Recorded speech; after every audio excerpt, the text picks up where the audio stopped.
job where like everyone gives you a resume right before you start work.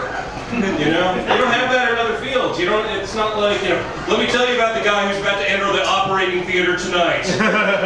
You've seen him do medical procedures all up and down the East Coast. You know him from the Johnson appendectomy. Please welcome Dr. Rich Holloway. Give it up. Yeah, one time I was doing a show in the city, and the host of the show, he asked my credits, gave me my credits, and he says to me, "I'm never going to remember that. I'll just say you've been on VH1." So why the fuck did you ask me? That's the thing that they can do. The host can just make up credits for you out of the blue. I'm not mad that he did it. I just think it's bad that he left out that I co-created Seinfeld and hosted The Tonight Show. But, you know. I'm excited to be here tonight. Yeah. I'm not just excited because I'm performing here at the Non-Pro Comedy Show, but I'm excited because I've just made a major life decision. Woo! Let me tell you about it. Thank you. I'm going to join the KISS Army Reserves. Because I want to rock and roll all night and party every day, but only for one weekend out of every month. I'm nearly 45. That's all the energy I've got left. This goes next. I was almost late getting here to the show. I got caught up watching the Law & Order marathon on TV because it's a random Thursday in July, and those are happening. I love that show. I love that. I don't even watch that show for the plots or the characters anymore. I watch that show for one reason only: the sound effects. That shung shung that they use in transition in between scenes. I love that sound. I live for that sound. The best thing about it is, in the world of Law & Order, that's their version of transportation. They just talk about a place and then shung shung, they're there. I think that jelly odor's full of bologna. Shung shung, Shung's Deli. West 83rd Street, Tuesday, 8 a.m. I wonder if they run on regular schedules like buses. Good to see Mariska Hargitay wander into the squadron 20 minutes late. I'm sorry, everybody. I don't know what happened. I missed the 5:30 shung shung. Gotta get my life together. But they've got this amazing power over time and space. I want to just see them stop using it to solve crimes and start using it to just run mundane errands in the middle of the program. You know, 40 minutes in, Ice-T just goes, "I forgot to pick up my dry cleaning." Shung shung. He's at the dry cleaners. They got Coco's lipstick stains out. Because Ice loves Coco. He does. But, you know, I was a little disappointed in the Law & Order marathon I watched because they didn't do my favorite cop show move. My favorite cop show move is when they're on the big drug bust and they find that mysterious bag of white powder. And you always see the lead detective, he just takes his pinky, just dips it in, and just goes, "Oh, it's cocaine." It's cocaine, everyone! It's cocaine. How come no one's ever concerned that their lead detective knows exactly what cocaine tastes like? I think if that happened in real life, that, you know, his lieutenant would have a few questions for him after the big buzz. He'd be like, "Johnson, get in here. What's this I hear about you tasting cocaine behind the scenes?" "Oh, yeah, Lieutenant, that's this new thing I do. And it's, you know, we find a mysterious bag of white powder. We don't know if it's cocaine, we don't know if it's anthrax, we don't know if it's heroin. I just take a little taste and I tell everybody what it is. It's a real time saver." Yeah, Johnson, you don't have to do that. Exactly, we have crime labs. And literally their entire job is to tell us when something is cocaine or not. And here's the nice thing. When they tell us it's cocaine, it holds up in court because it's, what's the word? Science! Yeah. You know, real cops, they have crime labs. TV cops, they have the Pepsi Challenge. Yeah, but, you know, I watch a lot of TV, watch a lot of movies, too. I just saw the last James Bond movie. That was good. I love the James Bond movies, man. I mean, they're always fun. I'm always entertained by them, no matter who's playing James Bond. A lot of people are saying we gotta, you know, update James Bond for the 21st century. We gotta make Bond black. We gotta make Bond a woman. I want to see him start a little smaller, and I just want to see a Bond movie where he where he has a romantic interest who's an average-looking woman with a normal name. I just want to see, like, the beginning of the James Bond movie, he goes in for his briefing, and M goes, 007, your mission is to seduce Janice. She's a 43-year-old divorcee from Reading, Pennsylvania. You're going to rendezvous with her at her PTA meeting. I think the world's blowing up at the end of that Bond movie.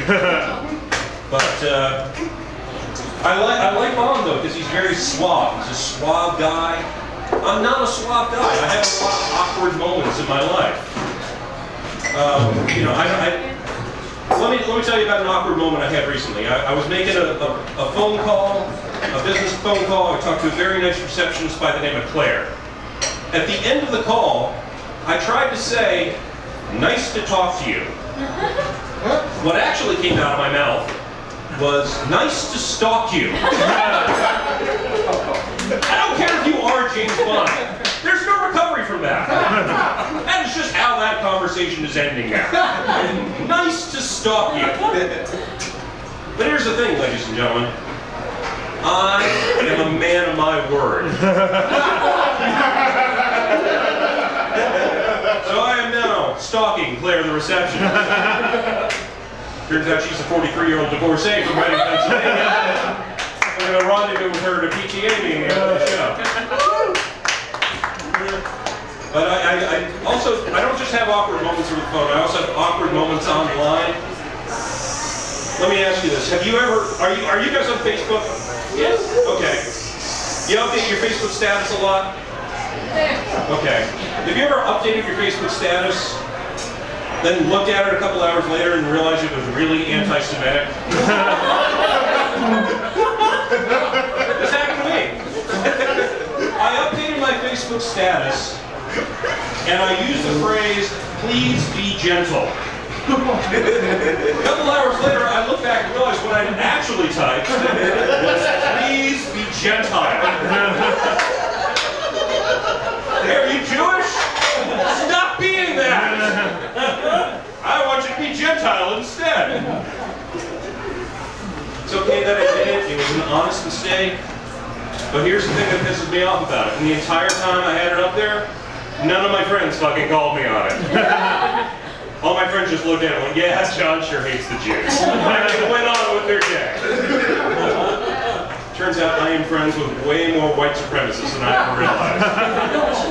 Like, you know, usually you want to cap that at what, about 3?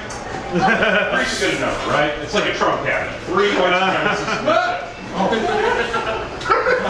No, I'm kidding. He's got way more than 3.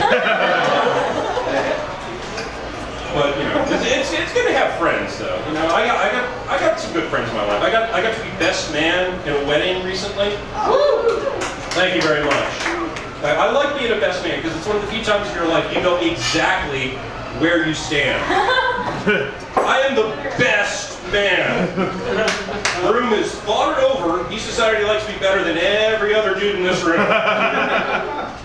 Basically what being a groomsman is all about. It's your friend proclaiming to the world, "I like this guy better than the one to his immediate left." In case anybody was wondering how I have my friends ranked, this is mine right here. I like this guy the best, I like this guy the best than him, this guy at the end, he's honestly kind of a douche, but we have to make the numbers even. That's how this works. But you know, it's good. It's important to have friends in your life. You know, it's important to have a best friend. And I think if you think it over, there are 2 men who have to be. They just have to be the best friends of all time. And those 2 men are, of course, George Harrison and Eric Clapton.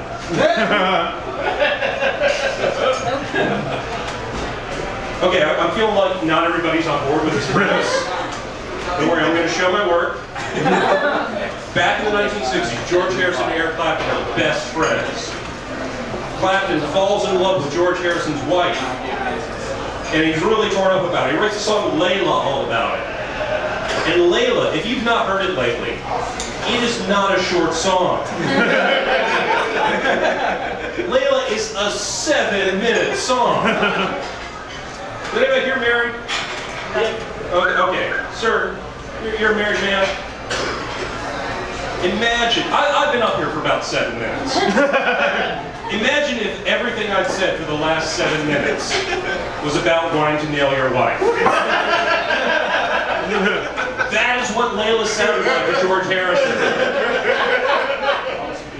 Now here's the part I don't get. After Clapton does that song, the two of them stay friends. I don't get how that works. I've got some good friends in my life. I don't have any friends that are so close that I could write a 7-minute song about wanting to nail their wife.